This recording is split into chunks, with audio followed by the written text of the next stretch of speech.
And yesterday when one guy was out here, he approached us. He's from Michigan State.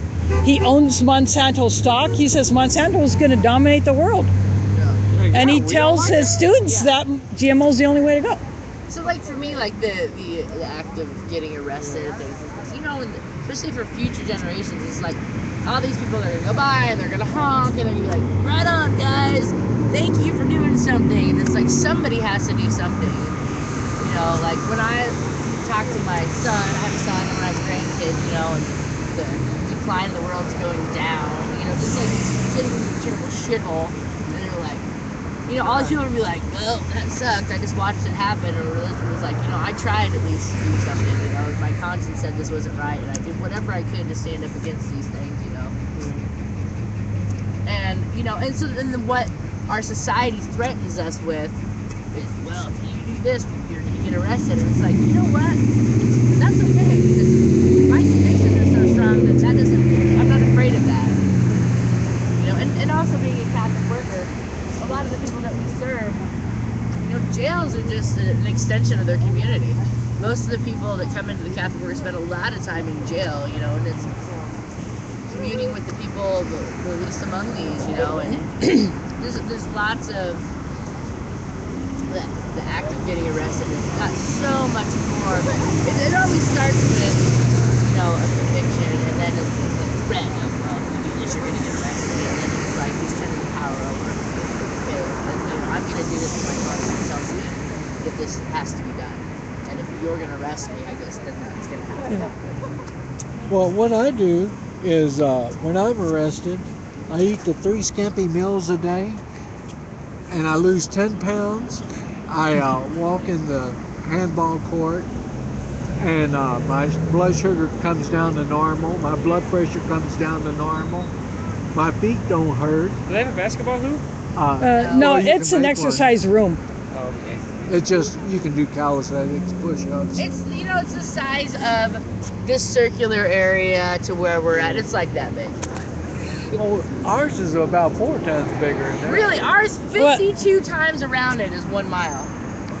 In the women's, you have to walk around it 52 times. They may be smaller in the women's pods, I don't know, but or you know, it just may be I don't know, but it's bigger than that. But anyway, it's not very big. It's not like from here to across the street. Maybe. My condo is bigger than that. Like if you get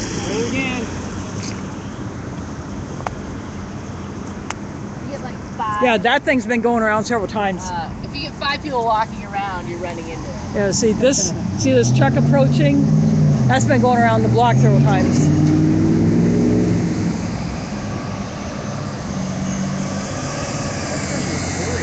Yeah, I've seen those around the past few years with different messages on them. Yeah. I think they get hired, and then the panels are printed, Yeah. and then the drivers get paid to drive around a certain area for a certain amount of time, or a certain number of loops.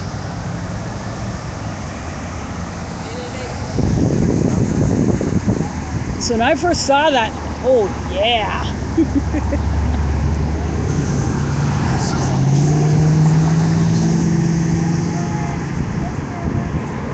And I was telling the others, last year when I served my sentence for the arrest from Wednesday when I was arrested here, last year, I put occupied SM on my arm so they know I was going into jail. So I saw it as an opportunity. Yeah, call me an opportunist. Well, I've put her through a lot over the years. And, Don't be surprised if she gives you total support. oh, I won't. Yeah. And if there's any hints of that, I just leave it right now.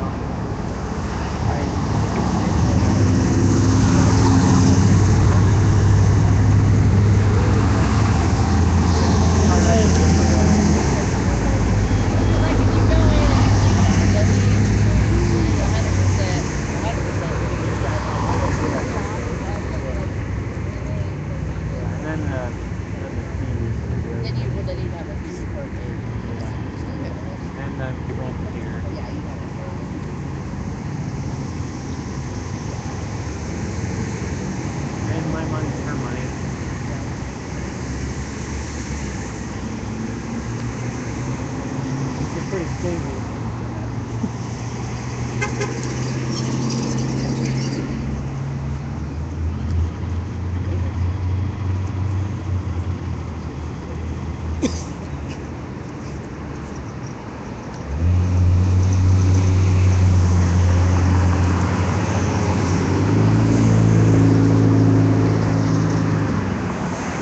there's a possibility that he might risk arrest tonight.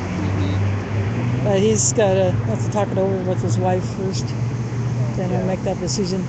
But Julie and I have been, and Eddie been telling him, how it could work and how he can use it to his advantage as far as, if you plead not guilty, you're pretty much going to get sprung after that or later in the day. Do one night in the can and that's it. And he gets his court date, and then he can, or whatever, get the bail.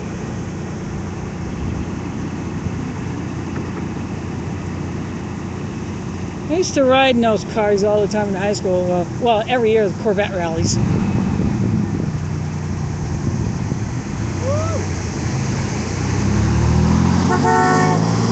Nope, that's not a Corvette.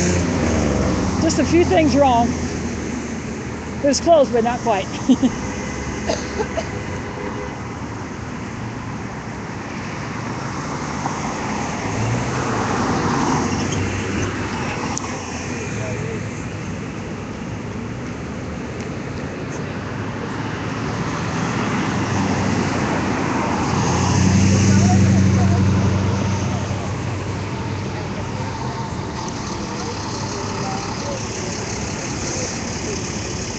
I got this sticker in the mail. It's a small sticker. It says Monsanto. I should find a place to stick that thing where it would be seen, but there'd be a very low chance of it getting taken down real soon.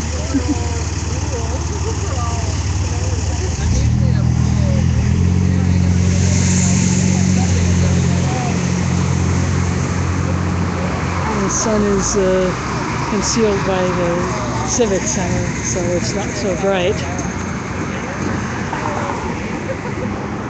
There may be one more risking arrest tonight, but he's got to talk it over with his wife and make that decision. But he will be at the action tonight at the Capitol. Again, I want to give a shout out to those restream channels that might be picking up my feed and relaying it, whether it be Global Occupation News Network or Global Revolution or any others that might be doing it. I want to thank you for that. And I do apologize for the frequent signal losses that's been happening where I lose signal for whatever reason. Something around here is interrupting my access to the local cell network to get my video up. Hello. How you doing? You good? I hate Monsanto. That's right. They suck. And we're going to do a direct action at the Capitol grounds starting at 6 o'clock on that West Terrace, that area that we call People's Park. Okay. Great. So you're more than welcome to join us then if you can. But if you can't, then tell other people come up there at 6 o'clock. Make some noise, show them what they feel about Monsanto and the World Food Prize. That's great. I've been to a couple of Occupy Monsanto rallies in Minneapolis. Oh, nice. So Minneapolis and St. Paul. And then last Saturday was the March Against Monsanto. So. Yeah, we did the March Against Monsanto was in St. Paul. And I watched some streams of that online from other cities and other countries. So. Yeah, that's great. And I streamed ours here. Yeah. Yeah, I saw the sign rolling around. So. Yeah, that thing is awesome. Yeah, that's great. So. I imagine it's hard to do what you're doing in Iowa. I just moved here, but this is kind of the the World Food Prize is here, so last year we had to do it. Yeah. Good. Well, I'll let you guys keep up the good work. Thanks. Keep on keeping on. Thanks. So. I think there is definitely something to be better. Well, that guy definitely is on our side. What did you say? I said, that guy is definitely on our side. He said, I hate Monsanto. So I told him, he said, I hate Monsanto. So I told him about the action tonight. So he may be able to come or he might not. It just depends on what else he's got to do. But he has been to some events up in Minneapolis So he knows the scoop. Yeah. He knows how they are. Huh? Yep. Yep.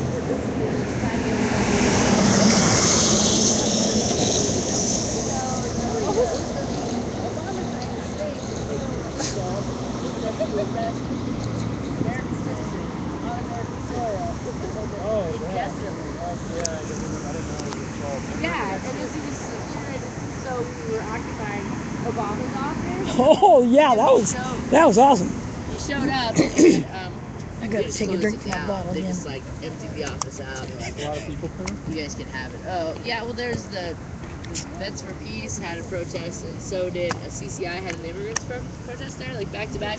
So they took down all their signs and everything and acted like that wasn't even their office. Oh no, never mind. Sorry. But yeah, and so like we're like, come on, they're gonna show up. Someone's not gonna put his hand on the roof. Oh, All over all the windows. banner drop. There for Like 3 days. yeah, there was a banner that was as long as the sidewalk page that said Occupy Obama. We dropped it on the side of his office. Sort of thing. They the phone. They're like, nope, dude, we're done. So then we're like, whoa, who we know this business to? It was like, dude, this is like the caucuses. There's Democrats working somewhere. And there's one of these guys who's an Occupy guy. I was like, where's Chairman working? Where's the Democratic headquarters? And the staff's like, let's go there, dude. Yeah, and we So, did. like, at noon that day, we just like relocated the protest. We didn't tell anybody except we brought the guy from the newspaper with us. Like, okay. Because everybody's like, wait, for sure the cops are going to come. We're trying to get this footage or whatever. And they're not coming. I'm like, just go with us today. It's very good. We're not coming. So you get to the vehicle. We get to the Democratic headquarters. And we've been sleeping outside in January. Yeah. For like 3 days. It's so cold. We're like in all of our thermals and whatever. Yep. Our hair's all crazy. And we just start walking in, right? And this lady comes out and was like, doesn't matter what it looks like. The number doesn't fit in here for us. We're just gonna look for a place that's big enough for all 10 of us. We got to was the Occupy and the rescue party was 10 of us. Any place that's big enough for all 10 of us just to sit down. So we walk in and it's like Frank and me and Jessica and Eddie and like everybody else. And we got our sleeping bags, looking all stinky, walking into this office. And the lady comes out of her steel flyer saying, "Can I help you?" And Frank's like, "Yes, you can." And just started like put his hand up and he just kept walking. We kept watching. Like, there's a big room back there, and it was their boardroom. Yeah. And we just like threw our sleeping bags down and flopped down. It was so awesome. Like more, we're like, yeah. This guy comes in and he was like, oh no, we had like a bowl in there. We sent her early to check it out. She went in and like she was filling out her voter registration. Melissa. And the guy from the register was in the back.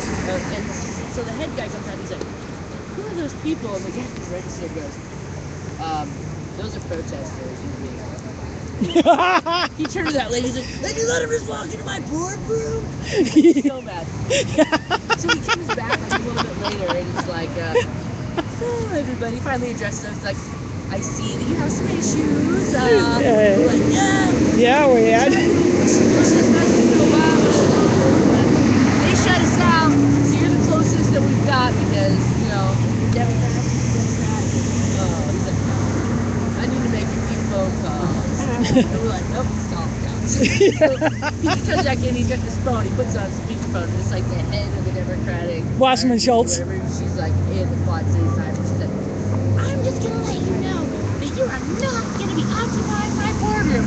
And Frank goes, this is I civilly hear what you're saying, ma'am, and I'm telling you that we're gonna be occupying the boardroom.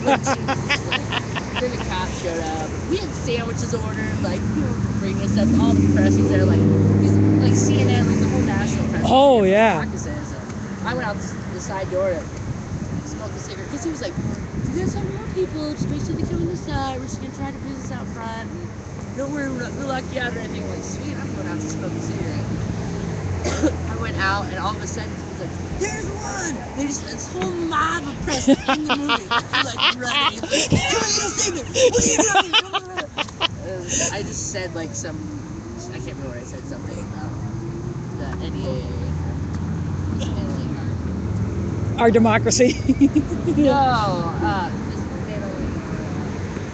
War Empire. What I don't know. Yeah. Something. But it ended up being printed like national, like all these papers and pictures of me doing it. And everybody.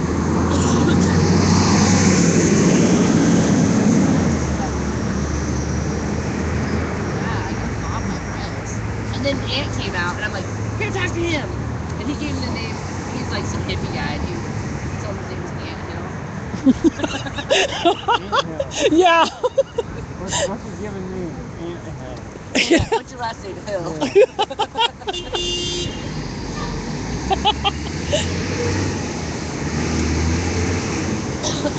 I was like, you wonder why I didn't think because he talked to him for a long time, and I was like, maybe because you gave him the name Ant Hill.